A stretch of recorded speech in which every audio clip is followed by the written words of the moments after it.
Okay, this is day 130, Hillary's Henchmen. The first thing I want to say is this is not about being anti-Muslim at all. I would just remind all the viewers that I was the one who led the defense of Muhammad in the Portland Christmas tree bomber entrapment case that Andrew McCabe ran in 2010. That's how I got on his nasty list.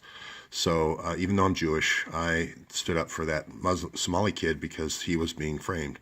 So I want to get that out of the way. What I am saying is this is political espionage, and you're using people on the House Permanent Subcommittee with access to top secret information. And what happens when that information starts flying around the world is this happens with the Karen Owen situation with widows. And that's all I'm trying to stop here. I'm just trying to stop a situation that ends in Americans dying overseas. This isn't.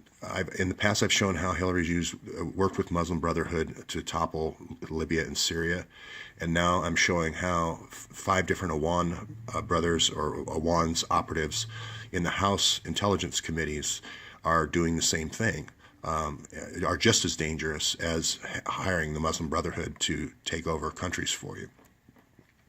So that's my point here. So I talked about Andre Carson yesterday, who sits on the House Permanent Subcommittee on Intelligence, and how the Imran Awan worked for him. Mr. Carson, you're in a difficult position as a politician, because if you're Muslim and you've got a lot of money coming in from 28 different organizations, you don't know where it's coming from. For instance, one of the people who's giving him money was one of the unnamed or the unarrested 1993 World Trade Center bombers. There's 170 people that never were arrested, and co-conspirators that were never arrested. It's hard to know that when all this money is coming in. But he does also sit on what's called the Emerging Threats Committee. And this is where this deals directly with like the FBI and the CIA and the Office of Director of National Intelligence.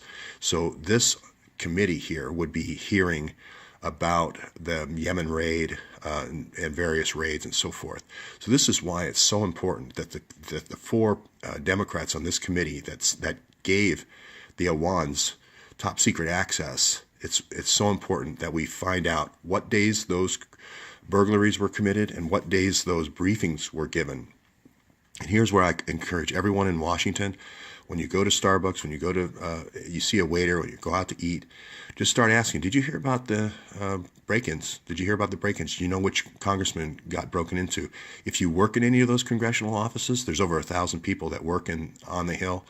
Just start socializing it. Say, hey, when you go to Starbucks, just start talking to the barista and say, hey, did you hear about the break-ins, on such and such a day?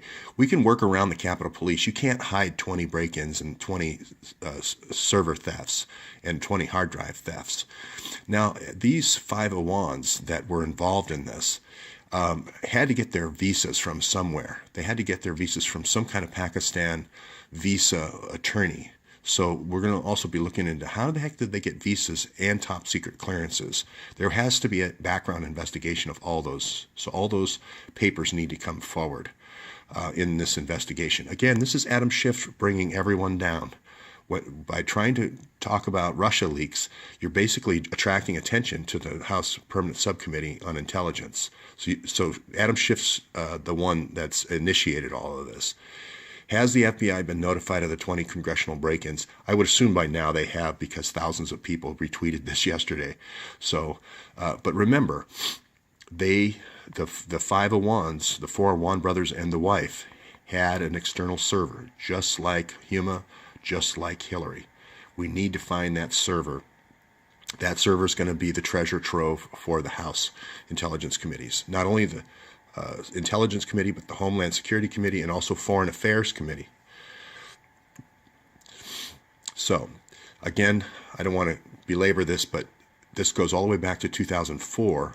The two of the Awan brothers go all the way back to 2004 with this Al-Attar, this guy who was involved in the intelligence sales to both Shia and Sunni. Okay, and he has a checkered past as a doctor of internal organs.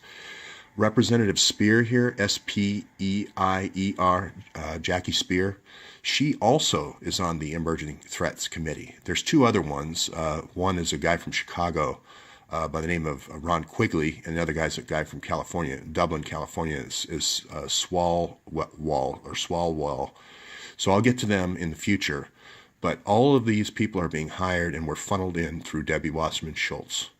So it's important that we get the dates of the crimes that were committed, all the break-ins, and then we also get the days of key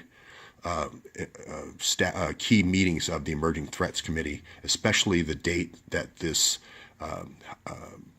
Yemen raid was discussed, because that's going to be the answer to the whole test. Okay, that's it for this morning. I just wanted to go over the Emerging Threats Committee, and thank you everybody who's sent me information about Amjad Awan, who was with BCCI as well.